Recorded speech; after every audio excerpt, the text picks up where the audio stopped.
Thank you. Thank you, Bertha Lewis.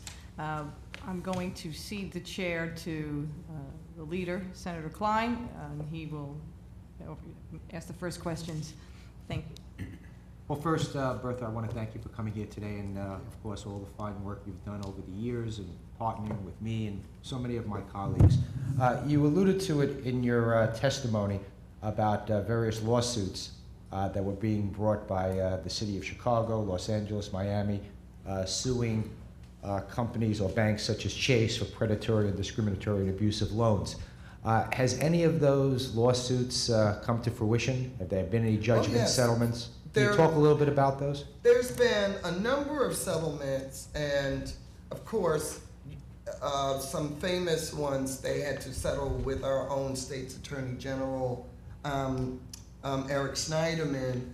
As I said, in 2012, 175 million Wells Fargo was forced to pay. And where's the other ones? There's other money, 35 million in restitution for charging higher interest rates of Citizen Banks. So, Citizen Bank had to also cough up 3.6 million to minority customers. So we have gathered this, and we have a little banking sort of sub-report that we can send you on every last one of the bad actors. The reason that we brought up these settlements and the lawsuits is because there's only 13 depository banks. It's a small, exclusive club. Not one of those banks is a minority bank, not one. And there's no CRA requirement. So when I heard the Business Development Corp person sort of come here this morning and speak for these banks and not one of them to show up, it is no wonder that they cannot produce data for lending to MWBEs. But then to kind of cloak themselves in, well, that's not really their thing, because they're risk averse. Really? Really? Instead of constricting where we go for capital, and it does seem, if nothing else, this committee may have discovered is the best kept secret in the state of New York, we should be expanding. So, sometimes sunlight, scatters the bugs. No, I totally understand. I've done a lot of work over the years, during the subprime lending crisis, and, it's clear we look at it in retrospect, and certainly subprime loans were disproportionately given to African American and Latino homeowners. They were the ones most likely to be in foreclosure. So we certainly understand that, but I guess after, we sort of eliminated, to some degree, for first-time homebuyers, especially subprime lending, I guess did the tighter credits for new business have the impact on MWBEs? And do we need, now, to develop a new product exclusively for MWBEs? Well, I think that we could. I really believe the new product that we created from the Community Reinvestment Act to stop the redlining of mortgage credit access was the first-time homebuyers program. If we were able to bring these banks to say, listen, we're not trying to get rid of any other programs, but you need to put $1.6 billion, like a substantial money, into this fund. Let us sit down and go through what the underwriting will look like, what the counseling will look like, what the outreach will look like, how we're gonna collect the data, who, what, when, where, how, and why did we make these loans. We can do this. Now, I know I get a little extreme, but here's what I believe and why I'm asking the governor to please convene a forum or something. Maybe if the governor asks, the big boys will come to sit down and, or to stand and deliver. I think that working with the community banks, I think in working with you all, we can actually put together a fair lending program that would have good underwriting. We don't want to see defaults and failure. That doesn't do us any good. Like we are saying, we have now 500 MWBEs in our database. We know that there are folks who would love to enter into a program that actually had results at the end. So we want to work with you. We think the first thing is transparency.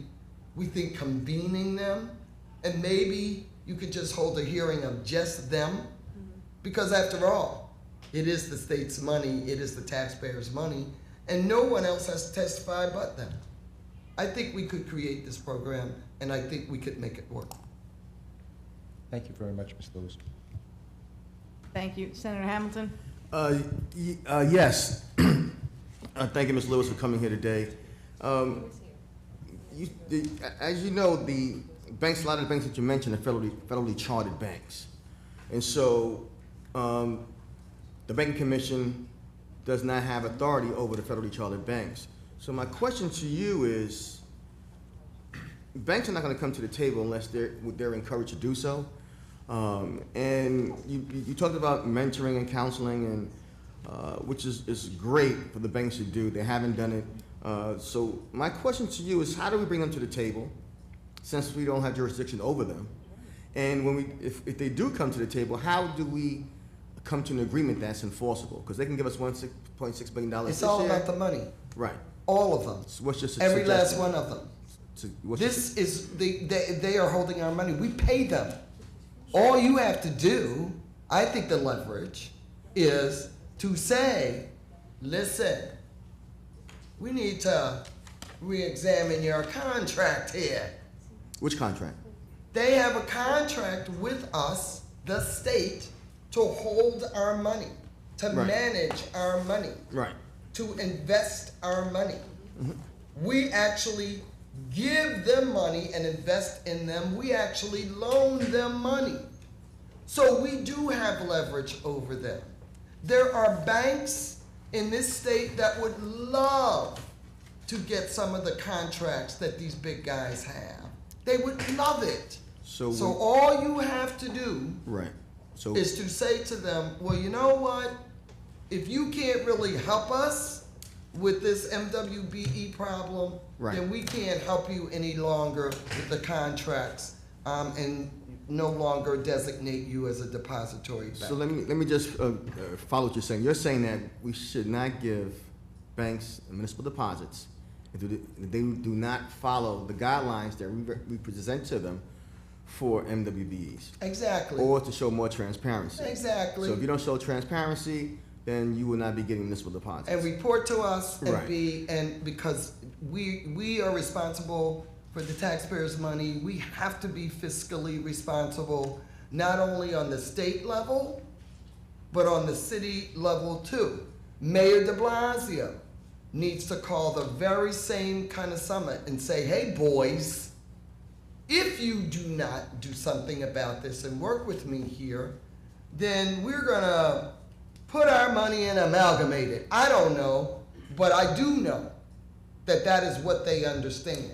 Wouldn't it be better to have a formula if you don't produce with MWBEs or community banking, then those banks who do will get a larger percentage? I would love to reward, when you do good. I don't always think that it is efficient to just punish. I think you want to give an incentive and a reward. So you're saying we're punishing the banks if we give more money to Well, the community here's the banks point. versus the banks that are not doing good by Well, the first thing I said was we need to amend the Community Reinvestment Act of the state so that we can have more transparency.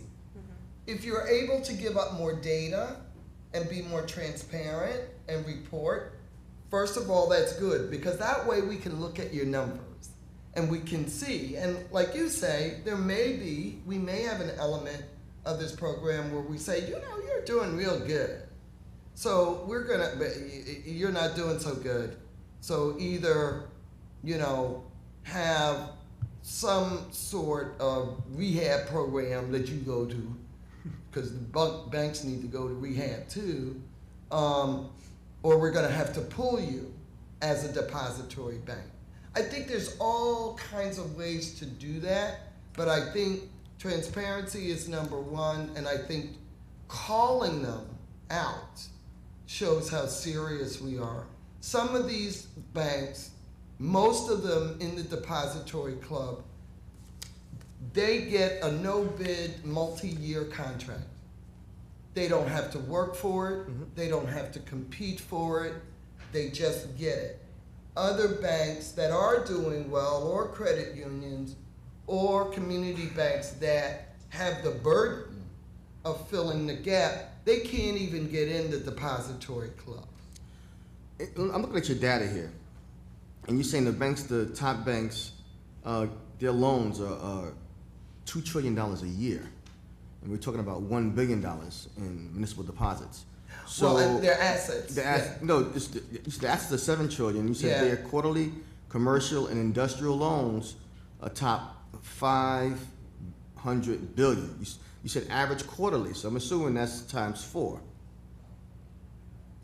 But that's not MWBE loans. No. I'm talking about loans in total. Page 3, first paragraph. I can't tell if this is on. Yeah. So the average quarterly loans, they kind of have loans rotate through, so they report loans, like their total loan portfolio quarterly. But the 500 billion is also taking into account some banks that lend nationally. So not all of these loans are being made in New York. Oh, okay. But that is just looking at their commercial and industrial loans. So they also have enormous, most of them have enormous kind of personal credit lines that they extend. So we're talking about 500 billion in loans. Not just in New York. Not just in New York. But I'm assuming since that's quarterly, we can actually average it out to 500 billion. Yeah. For the banks. All right. So with 500 billion, 1 billion is not really a lot in their portfolio.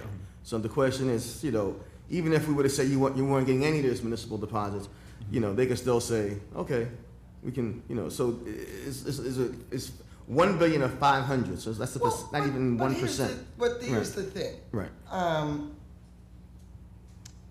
If that's how they feel, then so be it.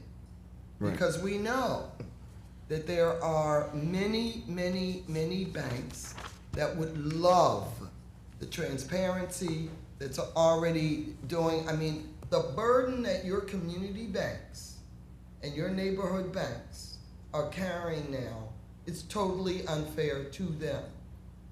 They could increase the money, by 1.6 billion, which is, we're not asking for some wacky figure. Say, for instance, they increased it to the BDC and said, okay, this pool of money, we're going to make sure that people know about. We're going to make sure that we do the marketing and the advertising. We're going to make sure that along with this pool, BDC, folks get counseled. And so you have to partner up with a community organization or legal services that can also be a part of the program. So there's ways to do this. It's not an outrageous amount of money, but it would make a significant difference, because at this point now, we're always talking about a pittance. Just, it's always for MWBEs, oh, here's $1 million, here's $10 million. We have gigantic projects whether it is LaGuardia, whether it is the waterfronts in all of our boroughs, whether it is Penn Station, whether it is Long Island Railroad, Times Square, you name it.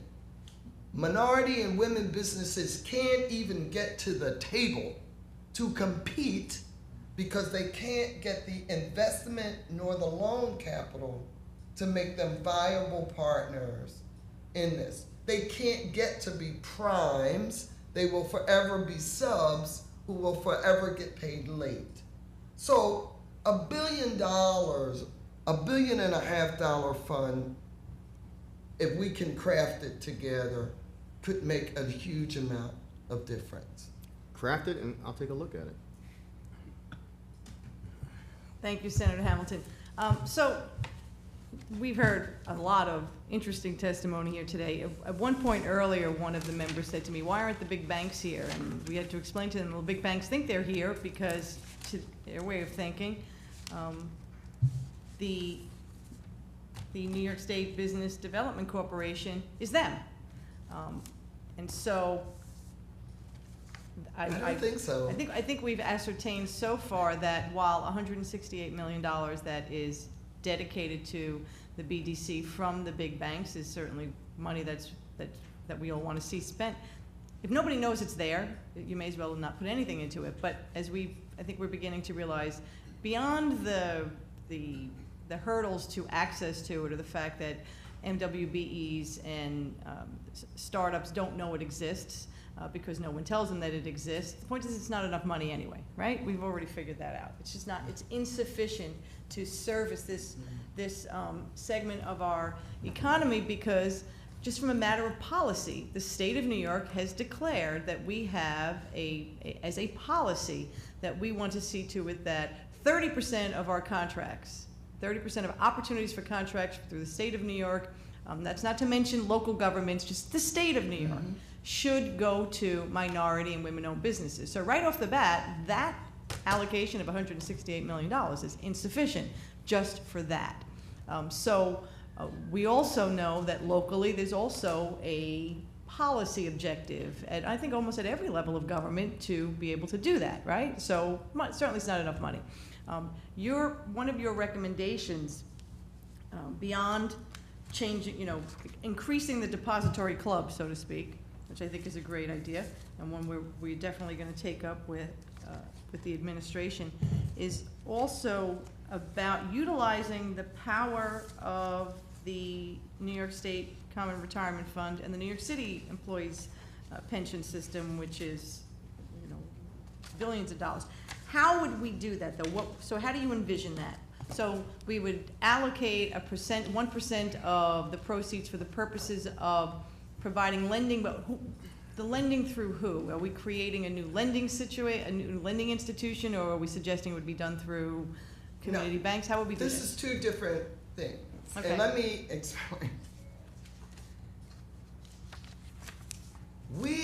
We are engaged in a campaign for as long as it lasts until we win to build a $5 billion fund.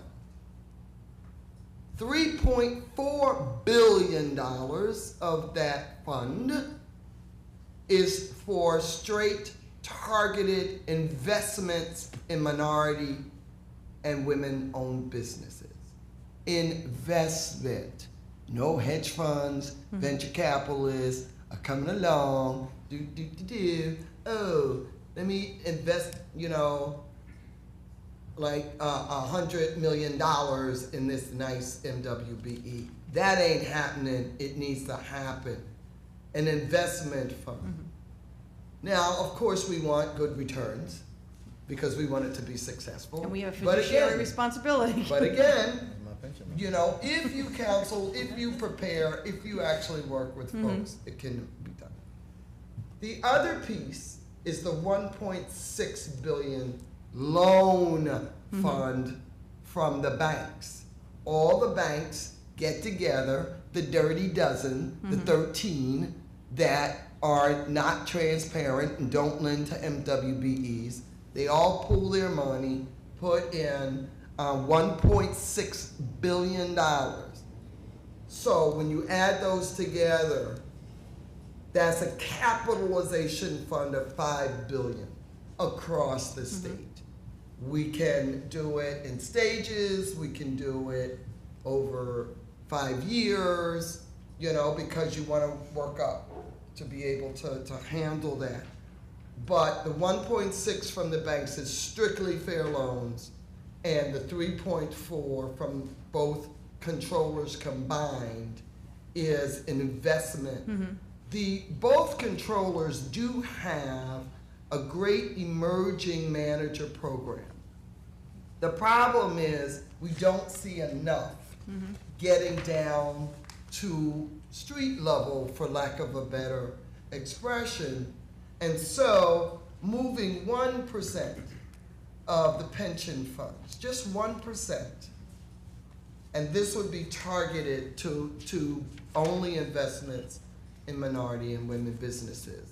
And again, both controllers could say, well, maybe it's not just only in New York State, maybe we'll do it if minority businesses partner up from around the country. You have minority businesses that have built airports, shopping malls, you know, grand scale projects, certainly could be paired up with MWBEs here in order to compete for some of the bigger. So one, you need capital investment, whether you're startup or you're going to expand. You also need an investment fund that doesn't have the limitation of certification. You've heard the horror stories about the hurdles of certification, but guess what? If you're a certified NWBE, you only can be certified if the owner makes less than $3 million. Again, we have this whole sort of way of constraining and stunting the growth of minority and women businesses. It actually, it's interesting. So if you were a minority or woman-owned business and a startup and an entrepreneur, and you decided that you wanted to avail yourself of the various opportunities that might be here in the state of New York, the first place you would probably go to is the state of New York's website. And so you would find this piece of, this page, and it tells you, certification for eligibility and all the things you can do, and it talks here about your personal net worth restriction. So it's not earnings, it's net worth. So each minority or woman owner upon whom certification is based cannot have a personal net worth exceeding $3.5 million after allowable deductions. But how you determine what net worth could be, does that include your property, your home? And one of the concerns I have, because I heard this throughout, is so if you are an MWB and you do manage to find your way to one of the credit lenders to you, you're being asked to put up your own personal assets as collateral. And so for many people, the only real assets they have, maybe their home, right? That's the only equity they have. So drawing equity out of your home to start up your business is not a smart idea, number one, and many of them probably have done that already. So that makes them less than credit worthy in the eye of this lender that they're talking to. But if you put up your home, and that's the only asset you really have, and you now are able to secure a contract, I always go back to the minority contractors. You secure a contract, and you are on the tail end of that payment plan, right? We all know what happens. You now have not only lost the money that you borrowed, you're losing your house. So I think as we go forward, we also need to take a look at some of the risks we're asking MWBEs to take on when they apply that we would not apply to other applicants who are applying for a business loan. I mean, maybe that's part of the education process, because we don't want them making risky decisions because that's what they're expected to do. Exactly. Well, that's why if you're gonna have a program, let it be a thorough program. When people trust you, and because you do have to ask them very personal questions. Mm-hmm. And so sometimes you need a third party to do that, someplace where they feel comfortable. And as we know, minority and women business enterprises are very, very, very diverse. Mm-hmm. You cannot speak to one ethnicity in the way that you speak to another, you know, just in terms of vernacular, in terms of how people are socialized together. So you're absolutely right. People need counseling, even if they're bigger. And when they're bigger, and the mainstream companies, they have, you know, lawyers and all kinds of advisors for that. So we need to make sure that we couple the program or the solutions that we've said with meaningful counseling, and so that you get people ready so they go in with their eyes open. When I was a mortgage counselor, I used to have people come to me and they would say, oh, I picked out a house, I need to get a loan for blah, blah, blah, blah, blah. The bank, you know, told me I needed to come here to get counseling. And I'd say, yes, you do, but you will not be buying that house for another 3 years.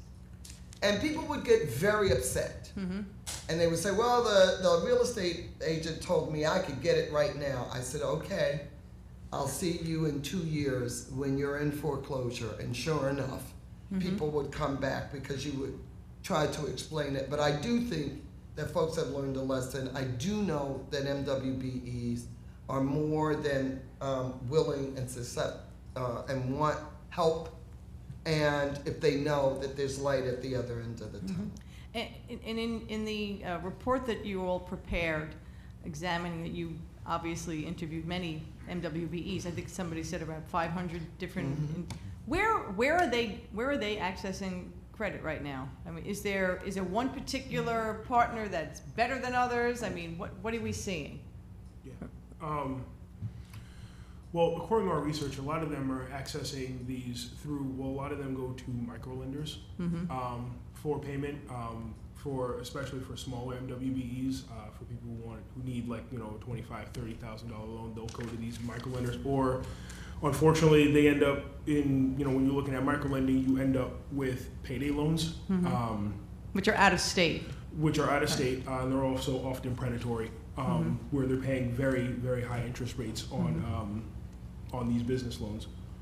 There's also, and this is a thing that people don't really talk about, but it's why this problem needs to be driven, or we need to drive the large banks to solve this problem, is that when you start looking at where businesses are applying for capital, and the New York Fed just put out a survey or a study in February about this, when you look at where New York businesses are applying for capital, it's first and foremost, when you're a small business, you're doing microloans, you're looking at the rate. You're looking at who will give me money, who will approve this. But once you start doing above $100,000 of business a year, which almost every MWBE in New York, certainly every MWBE that has employees does in New York, then inevitably you're turning to the business, the bank that you have a relationship with.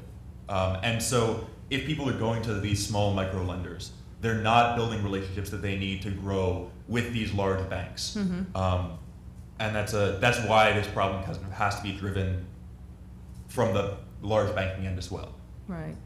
Yeah, and I'm particularly concerned about the idea of people borrowing against their homes. The lines of credit, it may seem like a smart idea, but it's tremendously risky. The SBA says that this is where women and minorities, they take out second mortgages, and this is what they do. And, you know, you're always caught in sort of like a catch-22. And for us, having lived through, I'm dating myself, but the savings and loan crisis, and then, you know, going through the home mortgage business, you know, these banks will not do it, senators, unless you force them. And they will make a business decision. And they haven't, and also this whole thing about who's credit worthy, who isn't. Each institution might have really, I heard these arguments 20, 30 years ago as a justification for redlining whole neighborhoods. And it is true. We face huge infrastructure problems in this country. We need a Marshall Plan for our cities as well as our rural communities. The demographics of the nation are changing.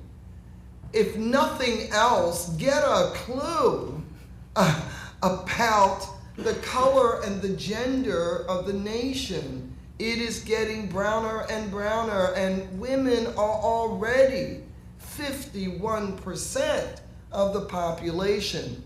So a smart business decision would say, oh, let me get ahead of this before I'm forced to do it. Again, we picked on for investment, we picked on the pension funds because in talking with labor, as you heard, we have municipal credit unions whose members are more and more trying to be entrepreneurs. I organized poor people on welfare 30 years ago.